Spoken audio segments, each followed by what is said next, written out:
आज मैं तुमसे कोई कहानी नहीं सुनाने आया हूँ, आज मैं तुम्हें जगाने आया हूँ, क्योंकि तुम सोए नहीं हो शरीर से, तुम सोए हो अपने सपनों से, अपने लक्ष्य से, अपनी आत्मा से। तुम सोचते हो तुम्हारा सबसे बड़ा दुश्मन गरीबी है, पढ़ाई की कमी है या किस्मत है। नहीं, तुम्हारा सबसे बड़ा दुश्मन वो है जो हर सुबह तुम्हें बिस्तर में रोके रखता है, वो है आलस। और तुम्हारा दूसरा दुश्मन वो है जो हर रात तुम्हारा वक्त खा जाता है, वो है मोबाइल का नशा।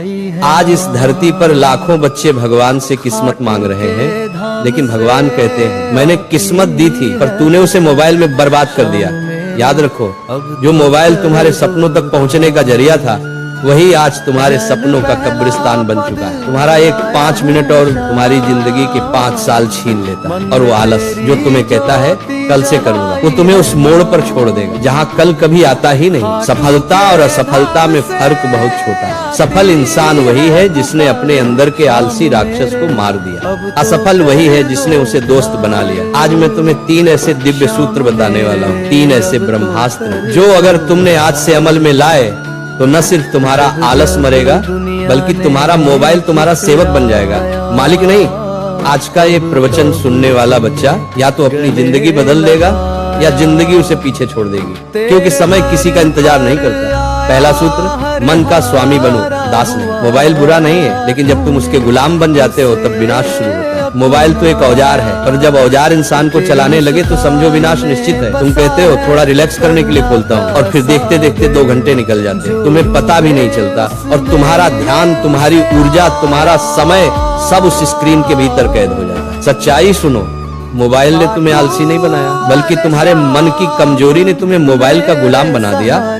जिस दिन तुमने अपने मन से कहा बस अब मैं मोबाइल का नहीं, मोबाइल मेरा सेवक बनेगा, उस दिन से तुम्हारी आजादी शुरू होगी। दूसरा सूत्र, आलस एक मीठा जहर। आलस एक ऐसी बीमारी है जो तुम्हारे शरीर को नहीं, तुम्हारे सपनों को खा जाती है। तुम सोचते हो थोड़ी देर में करता हूँ, और वही तुम्हारा सपना मर जाता है। जो लोग कहते हैं मेरा मन नहीं करता, उनसे मैं कहता हूँ अरे मन नहीं करेगा तो मंजिल कैसे मिलेगी। मन तो हमेशा आराम चाहता है, लेकिन महानता हमेशा असुविधा के भीतर जन्म लेती है। जब थक जाओ, याद करो अपने माता पिता के त्याग को, जिन्होंने अपने सपने कुर्बान कर दिए ताकि तुम अपने पूरे कर सको। जब मन भागे, याद करो अपने सपनों की कीमत को। जब नींद सताए, याद करो उस वक्त को जब कोई और पढ़ रहा होगा और तुम सो रहे होगे, और कल वही तुमसे आगे निकल जाएगा। आलस से बड़ी कोई गरीबी नहीं होती। जो अपने समय का सही उपयोग नहीं करता, उसके पास एक दिन पछतावे के सिवा कुछ नहीं बचेगा। तीसरा सूत्र, कर्म ही धर्म है।